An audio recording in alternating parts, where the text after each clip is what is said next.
반갑습니다. 오늘 말씀은 요한계시록 11장 1절부터 13절 말씀을 본문 삼아서 성전의 청량 및 두 증인의 순교와 부활과 승천이라는 주제를 가지고 같이 은혜 나누는 시간 갖도록 하겠습니다.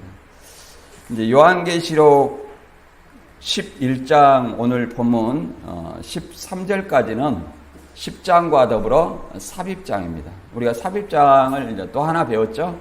계시록 7장도 삽입장이었습니다. 삽입장면이라고 말할 수 있죠. 꼭 삽입장, 막간 이렇게도 말하고 삽입장면, 삽입환상 이렇게 말할 수 있습니다. 환상을 보여주는 거거든요. 이제 중간에 끼워 넣는 환상, 이런 환상을 보여주다가 순서의 중간에 들어가는 것을 삽입장면이라고 이렇게 말합니다. 삽입장면. 그래서 이제 계시록 5장에 7인으로 봉한 두루마리를 예수님이 취했어요. 그래서 봉했으니까 이제 예수님이 십자가에 지시고 3일 만에 부활하시고 승천하심으로 예수님이 승리하셨기 때문에, 이겼기 때문에 이제 7인을 떼신다는 거예요. 그래서 계시록 6장에 6개 인을 떼고 7째 인 떼기 전에 중간 막간 장면이 나온다는 거예요. 막간 장면. 그건 구원의 어떤 하나님 앞에 하나님과 어린 양의 진노의 설자가 누군가를 보여주기 위해서 7장에 14만 4천 지상교회 성도, 그 다음에 셀 수 없는 흰물이 천상교회 성도를 보여주시고 이제 8장에 7째 인을 마저 뗍니다. 그러면 이제 하나님의 인이 완전히 개봉이 되죠. 그리고 7나팔을 받아서 8장에 4개 나팔, 9장에 2개의 나팔을 부시고 그 다음에 7째 나팔을 불기 전에 10장과 본문 11장 13절까지가 또 막간 장면입니다. 삽입 장면이라고 이렇게 말할 수 있어요. 그래서 본문의 내용은 이제 크게 나눠보면 우리가 알아볼 것은 사도 요한과 스팡이와 같은 갈대는 뭘 의미하느냐. 이단 교주들은 사도 요한을 사칭해서 새 요한이라 얘기하는데 우리가 이번에 배웠듯이 사도 요한의 선지자적 사명을 얘기를 하는 겁니다. 그 다음에 두 증인을 두 감람나무와 두 촛대라 하는데 이것은 뭘 의미하느냐. 이단들은 이것을 모방해서 교주와 자기와 함께한 사람이 두 증인이다 이렇게 모방하는데 과연 이것은 무엇을 의미하느냐. 그 다음에 세 번째, 성전과 이방인의 42달, 그 다음에 두 증인의 1260일 예언은 어떤 것을 의미하느냐. 이제 여기서 계시록 11장에서 사실은 전 3년 반, 후 3년 반. 전 3년 반은 이방인의 42달, 후 3년 반은 3일 반 죽음, 이거를 3년 반으로 계산해 가지고 7년 환란 이렇게 얘기하는 견해도 있습니다. 이제 이거는 뭘 의미하는지 한번 보도록 하고요. 그 다음에 네 번째, 두 증인의 순교와 부활과 승천은 뭘 의미하는가? 이것에 대해서 우리가 한번 살펴보도록 하겠습니다. 먼저 본문 읽어보도록 하겠습니다. 요한계시록 11장 1절부터 13절까지입니다. 또 내게 지팡이 같은 갈대를 주며 말하기를 일어나서 하나님의 성전과 제단과 그 안에서 경배하는 자들을 청량하되 성전 방마당은 청량하지 말고 그냥 두라. 이것을 이방인에게 주었은즉 저희가 거룩한 성을 42달 동안 짓밟으리라. 내가 나의 두 증인에게 권세를 주리니 저희가 굵은 베옷을 입고 1260일을 예언하리라. 이는 이 땅에 주 앞에 섰는 두 감람나무와 두 촛대니 만일 누구든지 저희를 해하고자 한즉 저희 입에서 불이 나서 그 원수를 섬을할지니 누구든지 해하려 하면 반드시 이와 같이 죽임을 당하리라. 저희가 권세를 가지고 하늘을 닫아 그 예언하는 날 동안 비오지 못하게 하고 또 권세를 가지고 물을 변하여 피되게 하고 아무 때든지 원하는 대로 여러 가지 재앙으로 땅을 치리로다. 저희가 그 증거를 마칠 때에 무적행으로부터 올라오는 짐승이 저희를 더불어 전쟁을 일으켜 저희를 이기고 저희를 죽일 터인즉 저희 시체가 큰 성길에 있으리니 그 성은 영적으로 하면 소돔이라고도 하고 애굽이라고도 하니 곧 저희 주께서 십자가에 못 박히신 곳이니라. 백성들과 족속과 방언과 나라 중에서 사람들이 그 시체를 사흘 반 동안을 목도하며 무덤에 장사하지 못하게 하리로다. 이 두 천사가 땅에 거하는 자들을 괴롭게 한 거로 땅에 거하는 자들이 저희의 죽음을 즐거워하고 기뻐하여 서로 애물을 보내리라 하더라. 3일 반 후에 하나님께로부터 생기가 저희 속에 들어가매 저희 발로 일어서니 구경하는 자들이 크게 두려워하더라. 하늘로부터 큰 음성이 있어 이리로 올라함을 저희가 듣고 구름을 타고 하늘로 올라가니 저희 원수들도 구경하더라. 그 시에 큰 지진이 나서 성 10분의 1이 무너지고 지진에 죽은 사람이 7천이라. 그 남은 자들이 두려워하여 영광을 하늘의 하나님께 돌리더라. 아멘. 이제 계시록 10장의 요한의 두루마리를 받아먹고 선지자적 사명으로 다시 예언하라는 말을 들었습니다. 그리고 이제 본문 11장 13절까지 이제 삽입 장면으로서 나오는데, 본문은 이제 6째 천사와 7째 천사의 삽입 장면입니다. 그래서 7째 나팔 불 때 세상 나라가 그리스도 나라가 된다. 그러니까 마지막 나팔 불기 전까지의 어떤 삽입 장면으로서 세 가지 내용으로 크게 요약해 볼 수 있는데요. 요한이 지팡이와 같은 잣대로 성전에 경배하고 있는 자들을 청량하는 일입니다. 그리고 성전 방마당은 이방인에게 42달 동안 집밖에 하는 일이 있습니다. 그리고 종들로 묘사된 두 증인은 무적행의 짐승과 싸워 순교하고 3일 반 후에 승천하는 내용이 나옵니다. 이제 이런 어떤 내용 속에서 우리가 이합반의 아파트시 사도 요한과 지팡이가 갈 때는 뭘 의미하느냐, 그 다음에 두 증인이 두 감람나무와 두 촛대라고 했는데 이걸 뭘 의미하느냐, 그 다음에 이방인의 42달과 두 증인의 1260일은 어떤 걸 의미하느냐, 이제 이것에 대해서 알아보는데, 신천지는 이거를 어떻게 얘기하냐면 사도 요한과 지팡이와 같은 갈대를 두 증인이다. 그래서 두 증인이 1260일 예언하다가 중단되었다. 그래서 중단된 것이 언제냐? 80년 10월 27일 날 감옥 간 것이다. 이렇게 얘기를 합니다. 그러나 계시록 11장 7절에 보면 저희가 증거를 마칠 때에 짐승으로 더불어 싸운다고 그랬습니다. 그 다음에 죽어요. 그렇기 때문에 증거를 중단했다는 성경의 말은 맞지 않습니다. 증거를 중단하는 일이 없어요. 그래서 모방은 반드시 모순이 드러나게 되어 있습니다. 그리고 두 증인이 아담과 하와, 모세와 아론, 예수님과 유다, 그 다음에 교주와 홍씨라고 이렇게 얘기를 합니다. 그러면 이 갈대 지팡이라는 이 사람이 유다와 같은 존재라면 12 제자 중에 하나로 단지파가 되는 거예요. 그러면 대구의 신씨도 단지파라고 했으니 신천지는 단지파가, 유다와 단지파가 둘이 된다.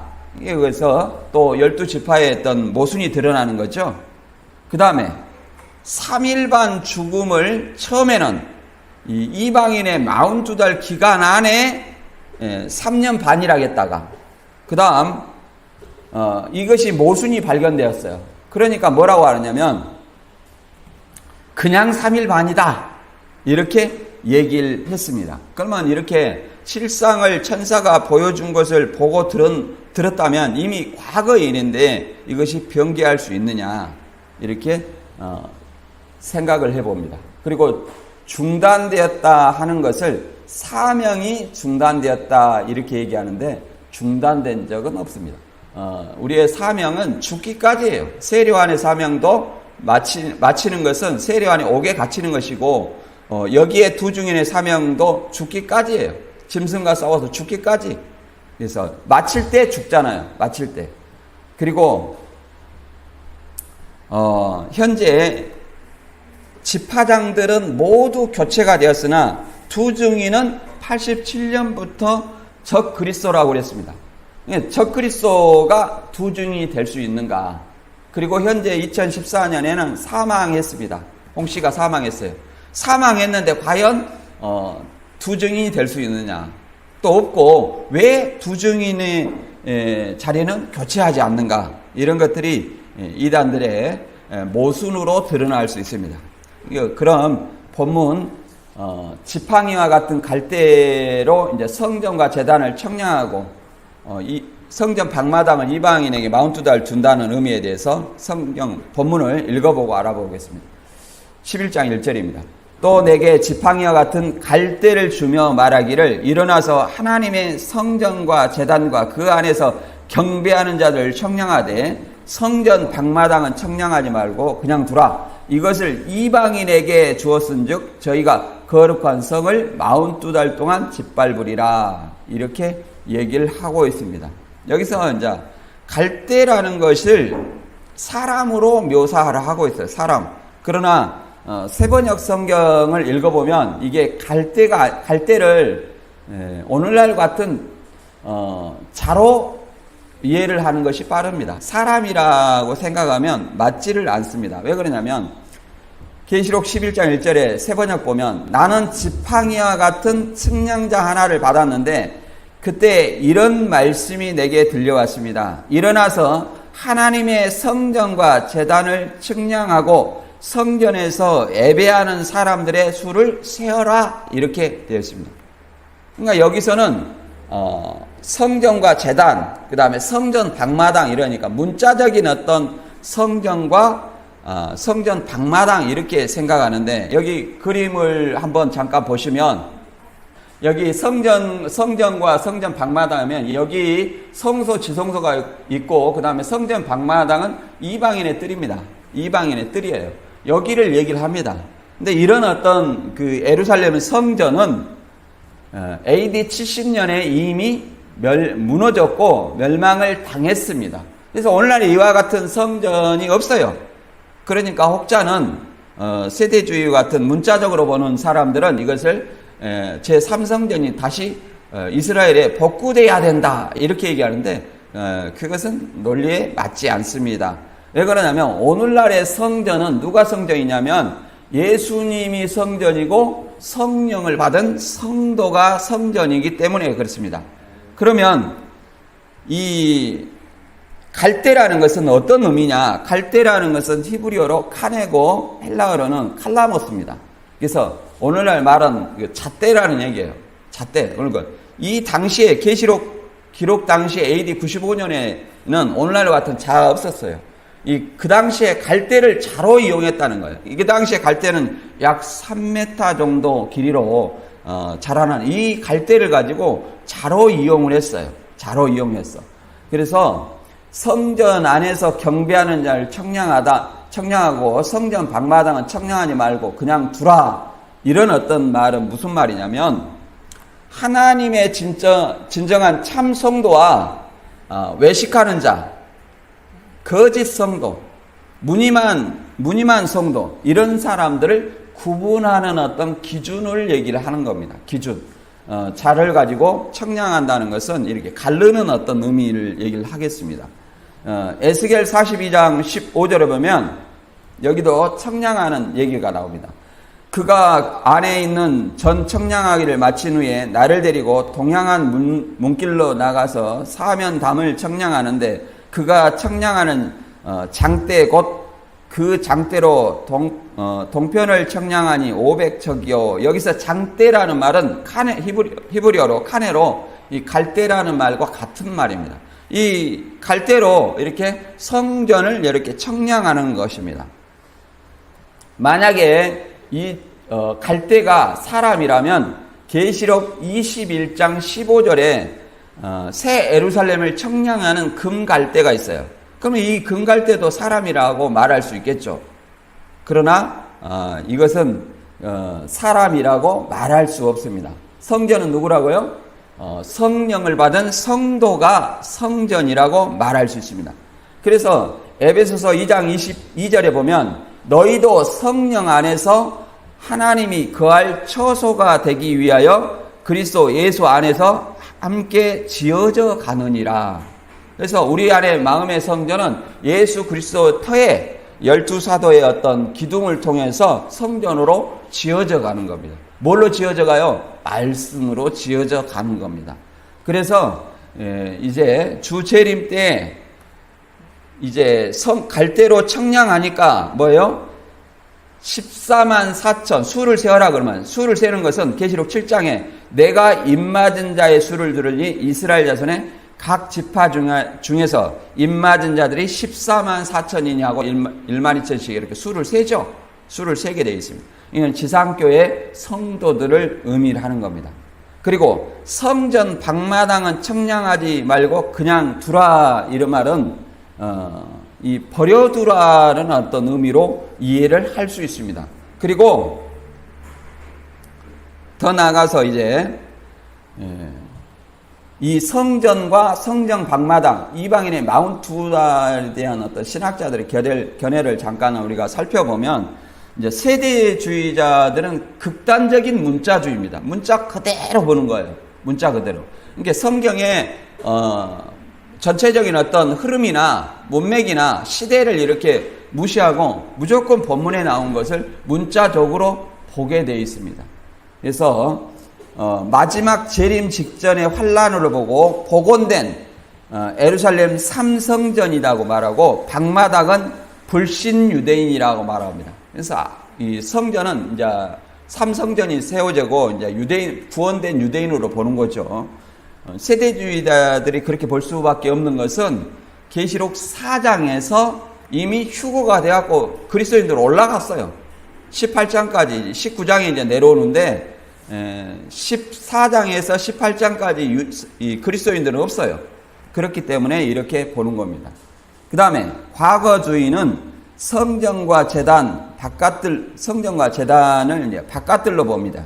그래서 70년 성전이 문자적으로 파괴되었고 위전과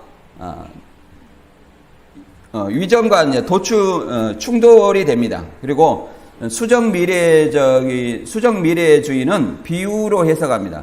측량을 통해서 종말에 구원받게 되는 이스라엘 민족이라고 얘기를 합니다. 이것도 유대인으로 얘기하는 거죠. 이제 다른 견해는 이제 비유 해석과 신앙 고백하지만 배도하는 교회로 박해자와 결탁된 교회로 봅니다. 이제 우리는 이런 어떤 견해로 유사하게 봅니다. 이것을 말세에 우리는 이렇게 봅니다. 말세에 교회가 외적으로 박해와 순교를 당하는 동안 하나님께서 그 백성들의 보호와 궁극적인 승리를 확증한다 이렇게 설명하고 있습니다. 그리고 하나님께서는 입맞은 성도와 짐승에게 경배하는 자들을 분리한다 이렇게 봅니다. 그리고 그 다음에 이 성전 방마당을 우리가 이게 성전이란 건물이 나오스와 히에론이라고 있어요. 나오스라는 말은 쓰는 것은 우리 마음의 성전을 얘기를 합니다. 그걸 히에론은 성전은 건물을 상징해요. 그래서 이제 두 성전인데 여기서 42달은 계시록 13장 우리가 5절에 봤듯이 짐승이 과장되고 신성 못 오가는 말을 받고 또 42달 일할 권세를 받으니라 이렇게 얘기했었죠. 계시록 13장 5절에 그렇게 나와 있었습니다. 근데 13장 5절은 우리가 도미티안 황제 시대로 우리가 본다고 그랬었죠. AD 95년에 사도 요한이 도미티안 황제 숭배를 거부해서 반모섬으로 유배되었었습니다. 그리고 안디바도 순교되었어요. 이 시대로 봅니다. 그러나 이 42달을 환란의 그냥 3년 반, 문자적인 3년 반으로 보면 맞지 않습니다. 왜 그러냐면 도미티안 황제는 81년부터 96년까지 약 15년 동안 치리를 했어요. 그러니까 3년 반으로 보면 맞지 않는다. 그러면 어떻게 보느냐? 성도들이 핍박받는 기간, 박해받는 기간 이렇게 보고 사단의 권세가 득세하는 기간으로 보게 되어 있습니다. 그래서 다니엘서 12장 7절에도 동일한 말이 나옵니다. 내가 들은즉 세마포 옷을 입고 강물 위에 있는 자가 그 좌우 손을 들어 하늘을 향하여 영생하는 자를 가리켜 맹세하여 가로되 반드시 한 때와 두 때와 반 때를 지나서 성도의 견세가 다 깨어지기까지 그렇게 되면 이 모든 일이 다 끝나리라. 그래서 성도의 권세가 깨어지는 때, 사단의 권세가 득세하는 때, 성도가 박해받는 기간 이렇게 이해를 하시면 되겠습니다. 그리고 이제 그 두 증인이라는 말이 나옵니다. 두 증인. 두 증이니까 두 사람이다 이렇게 얘기를 하는데 우리가 두 증인은 꼭 두 사람을 얘기하는 건 아닙니다. 왜 그러냐면 두 증인이라는 것은 율법에 보면 신명기 19장 15절에 보면 이런 말이 있습니다. 사람이 모든 악에 관하여 또한 모든 죄에 관하여 한 증인으로만 정할 것이 아니요 두 증인의 입으로나 또한 세 증인의 입으로 그 사건을 확정할 것이며 이렇게 나와 있습니다. 그래서 두 증인이라는 말은 모든 사건에 확정하는 그 확실한 어떤 사건을 확정하기 위한 어떤 수를 두 증인이라 얘기를 합니다. 그래서 예수님도 제자들을 파송할 때 두 사람씩 파송을 했죠. 그리고 성경에 보면 둘씩 나오는 어떤 얘기가 많이 있습니다. 무덤가에 두 천사도 나오고 승천할 때 두 천사도 나오죠. 이렇게 둘씩 이렇게 나옵니다. 근데 여기에서 두 증인이라는 것은 예수님의 두 증인이에요. 예수님의 두 증인. 근데 뭘 얘기했냐? 예수 믿는 사람을 증인이라고 얘기를 하죠. 그래서 예수 믿는 사람을 상징해서 이렇게 두 증인으로 묘사하고 있습니다. 우리는 이 본문에서 또 어떤 걸 알아볼 수 있냐면 계시록 11장 10절에 보면 이 두 증인을 뭐라고 하냐면 두 선지자라고 얘기를 합니다. 그래서 우리가 예수님을 보면 예수님의 삼중직이 있습니다. 왕, 제사장, 선지자. 우리도 마찬가지로 왕, 제사장, 선지자직의 어떤 사명을 삼중직의 사명을 가지고 있습니다. 그런데 이 두 증인을 두 감람나무와 두 촛대라고 합니다. 이걸 한번 잠깐 읽어보겠습니다. 4절부터 읽어보겠습니다. 이는 주 앞에 섰는 두 감람나무와 두 촛대니 만일 누구든지 저희를 해하고자 한즉 저희 입에서 불이 나서 그 원수를 소멸할지니 누구든지 해하려 하면 반드시 이와 같이 죽임을 당하리라. 저희가 권세를 가지고 하늘을 닫아 그 예언하는 날 동안 비 오지 못하게 하고 또 권세를 가지고 물을 변하여 피되게 하고 아무 때든지 원하는 대로 여러 가지 재앙으로 땅을 치리로다. 이렇게 설명하고 있습니다. 그래서 두 증인을 두 감람나무와 두 촛대라고 얘기를 합니다. 그래서 우리가 계시록 1장 20절에 보면 일곱 촛대는 일곱 교회라고 그랬죠? 일곱 촛대는 일곱 교회라고 그랬어요.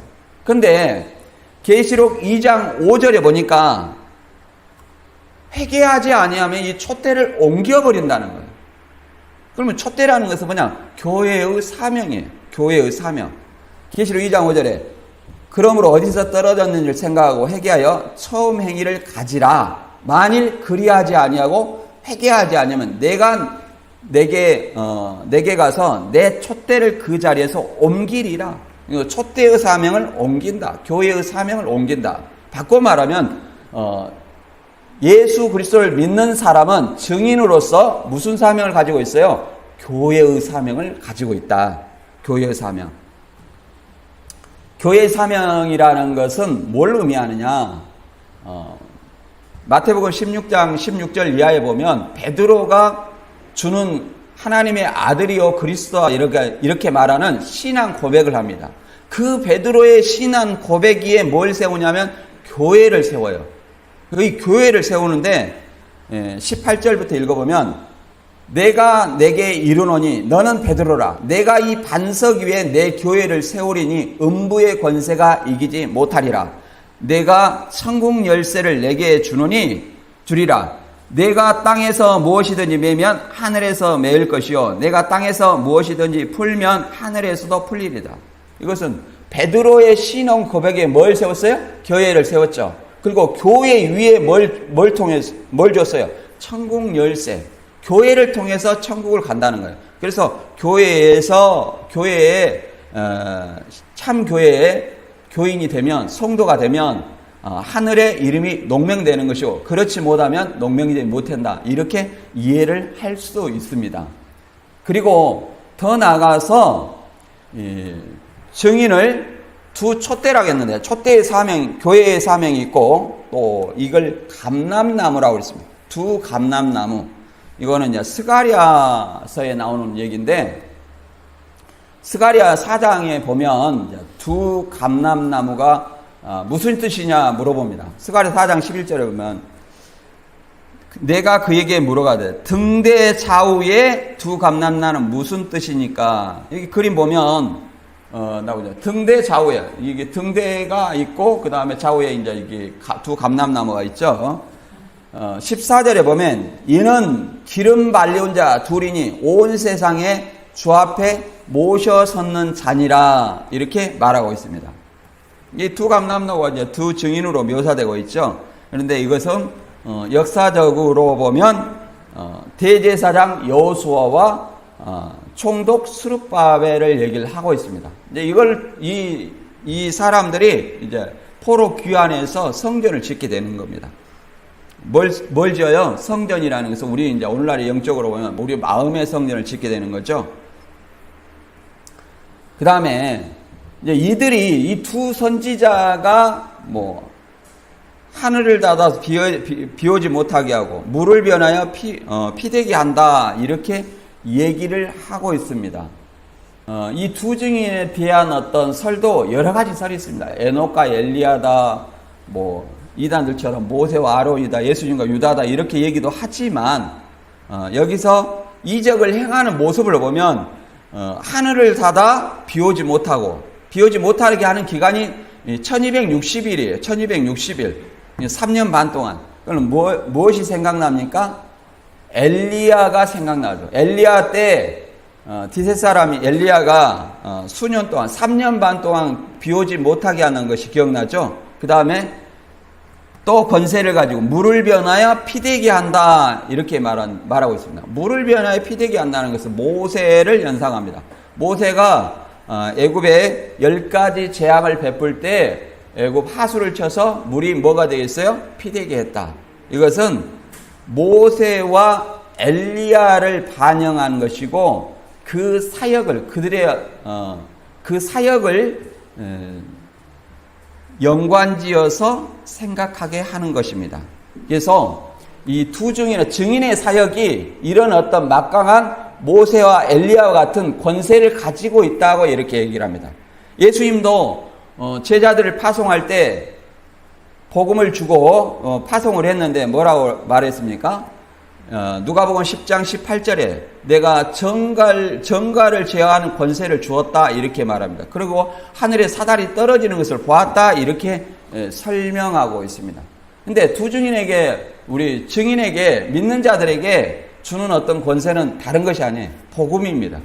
그래서 사도행전 1장 8절에는 이렇게 말하고 있습니다. 오직 성령이 너희에게 임하시면 너희가 권능을 받고 예루살렘과 온 유대와 사마리아 땅끝까지 이르러 내 증인이 되리라. 이렇게 말하고 있습니다. 누구의 증인이 되는 거예요? 예수님의 증인. 우리가 증인이에요. 여기서 증인이라는 것은 실상을 보고 들었다 이런 어떤 얘기를 하는 것이 아니라 무슨 증인이냐? 부활의 증인이에요. 예수님께서 우리 죄를 위하여 죽으시고 또 3일 만에 부활했다. 이것의 증인이에요. 이게 복음이에요. 이걸 증거하는 거예요. 다른 걸 증거하는 것입니다. 이것이 권세라고 말할 수 있는 것입니다. 그 다음에 이 계시록 11장 7절부터 읽어보면 이제 두 증인이 증거를 마치고 짐승과 싸워서 짐승이 이기는 장면이 나옵니다. 그걸 한번 읽어보고 설명드리겠습니다. 계시록 11장 7절입니다. 저희가 증거를 마칠 때에 무저갱에로부터 올라오는 짐승이 저희로 더불어 전쟁을 일으켜 저희를 이기고 저희를 죽일 터인즉 저희 시체가 큰 성길에 있으니 그 성은 영적으로 하면 소돔이라고도 하고 애굽이라고도 하니 곧 저희 주께서 십자가에 못 박히신 곳이니라 이렇게 말하고 있습니다. 첫째, 증거를 마칠 때 두 증인이 1260일 동안 예언을 했어요. 근데 예언이 중단된 것이 아니라 그 증거를 마쳤다는 것은 자기의 사명을 완수했다 이렇게 볼 수 있습니다. 완수했어요. 마칠 때 무저갱으로부터 올라오는 짐승이 저희와 전쟁을 일으키고 저희를 이겼다고 얘기를 합니다. 이겼다는 것은 이기고 이제 죽였다는 거죠. 이것은 뭘 생각하냐면 계시록 13장 15절에 보면 이렇게 말하고 있습니다. 짐승의 우상에 경배하지 아니한 자는 몇이든지 다 죽이게 하더라. 몇이든지 다 죽이게 했어요. 그래서 순교를 얘기를 하고 있습니다. 순교. 짐승이 이겼다는 것은 문자적으로 죽였기 때문에 이겼다는 것이지 그들이 승리했다는 거 아니에요. 하나님의 쪽에서는 이 순교가 누가 이긴 거예요? 성도가 이긴 걸 얘기하는 거예요. 죽는 것이 복음을 전하다가 순교한 것이 뭐예요? 이긴 자가 되는 거예요. 승리자가 되는 거예요. 승리자가. 그런데 여기서 이제 저희 시체가 큰 성길이 있으니 여기서 큰 성이라는 것은 계시록에 나오는 큰 성은 바벨론 성을 얘기합니다. 이걸 가지고 이단들이 오늘날이 애굽 때와 같고 소돔 때와 같고 초림 때와 같다 이렇게 얘기하는데 재림은 초림하고 분명히 다릅니다. 달라요. 이건 뭘 얘기하냐면 계시록이 초림 때와 같은 것이 아니라 이 순교를 시켜 믿는 사람을 죽이는 것이 언제와 같다. 자, 영적으로 하면 소돔과 같고 애굽과 같고 초림 때와 같다 이렇게 말하고 있는 거예요. 영적으로. 그건 뭘로 얘기냐면 하나님의 백성을 박해하는 도시가 뭐였어요? 소돔이었죠. 그 다음에 애굽도 하나님의 백성을 박해하는 도시였죠. 그 다음에 예수님의 십자가에 못 박히신 그 예루살렘 시민이 뭐예요? 예수님을 박해해서 죽였죠. 이걸 얘기하는 겁니다. 그것이 뭐와 같다? 소돔과 같고 애굽이라고도 하고 십자가에 못 박히신 곳이라고 말합니다. 그래서 저희 시체가 큰 성길에 있다 그러면 이것은 계시록에서는 바벨론이지만 요한계시록 당시에는 노마를 의미합니다. 노마를 의미하고 오늘날에는 뭘 의미합니까? 하나님 백성을 핍박하는 사단의 권세 아래 있는 세상을 의미합니다. 그리고 이제 3일 반 동안 시체를 이렇게 장사하지 못하게 한다 이런 말이 있는데 여기서 이제 우리가 잠깐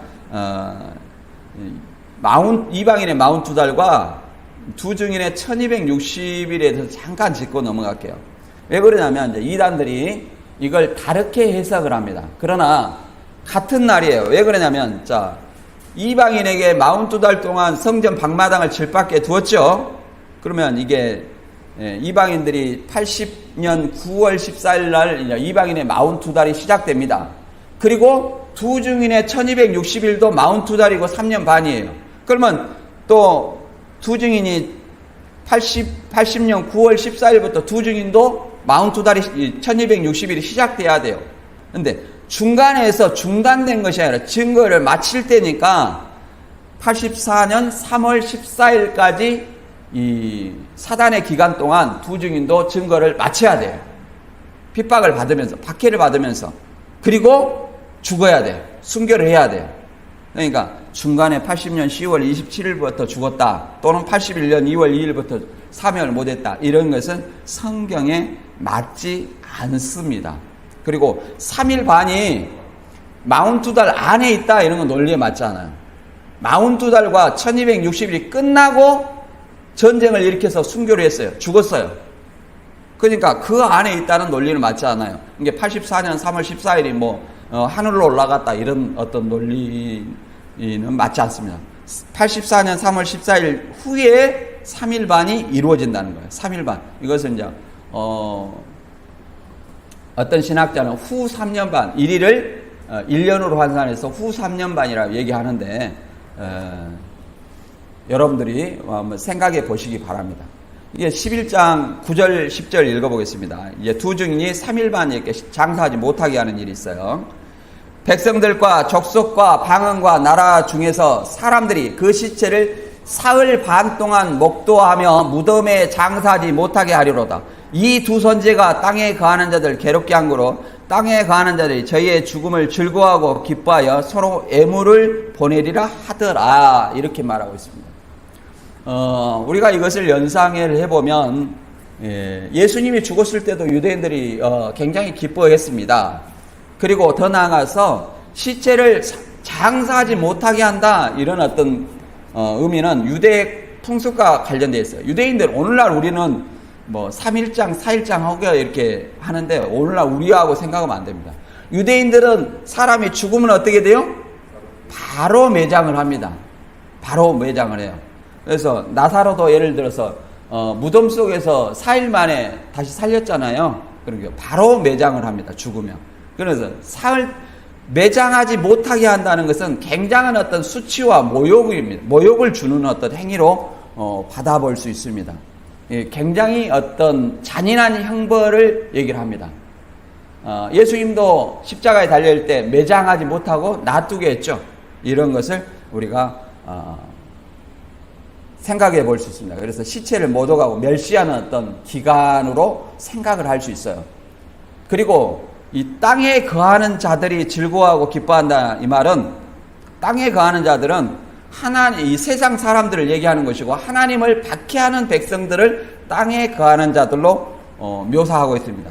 그래서 계시록 6장 10절에도 순교자들이 거룩하고 참되신 대주제여 땅에 거하는 자들을 심판하여 우리 피를 신원하여 주지 아니하시길 어느 때까지 하실랍니까? 우리 피를 갚아주지 아니하시길 어느 때까지 할랍니까? 이렇게 말하고 있습니다.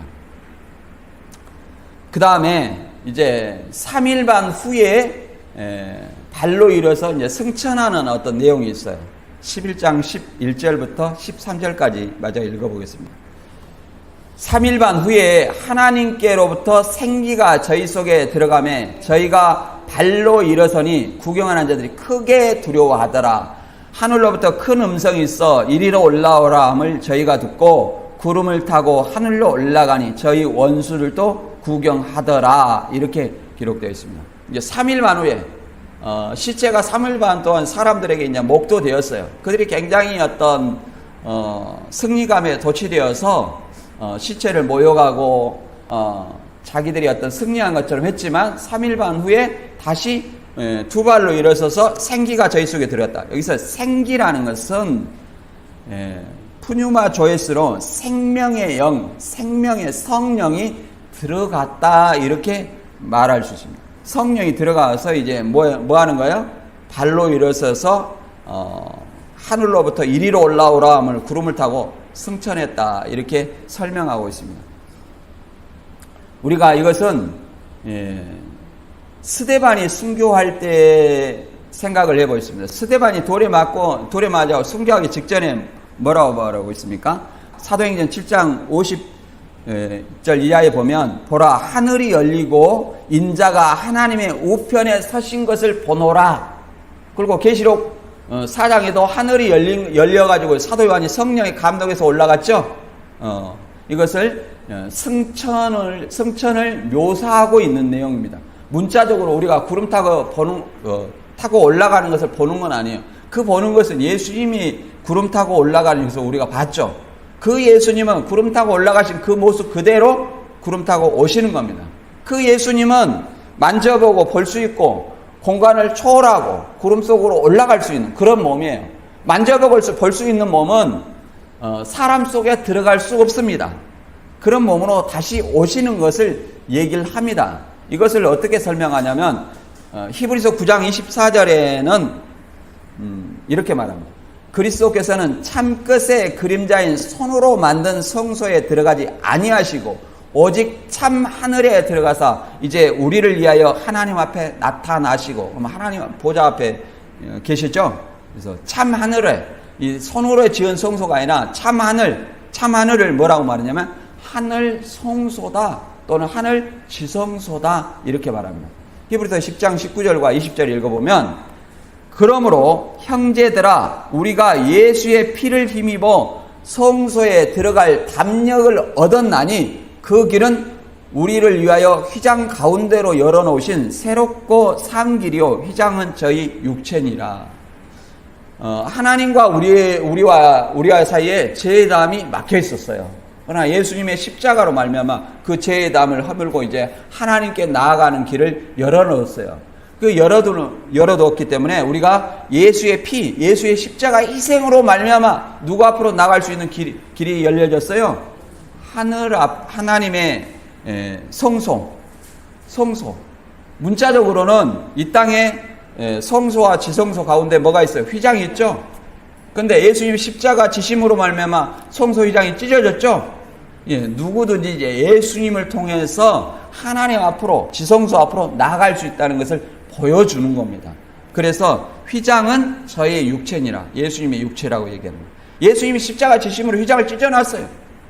그래서 이제 누구든지 교주를 통해서 천국 가는 것도 아니고 천주교 교황을 통해서 가는 것도 아니에요. 누구를 통해서? 예수 그리스도를 통해서만이 하늘에 갈 수 있다는 거예요. 그걸 통해서 이 땅에서 13절에 이제 이 땅에서 있어지는 일입니다. 그 시에 큰 지진이 나서 성 10분의 1이 무너지고 지진에 죽은 사람이 7천이라.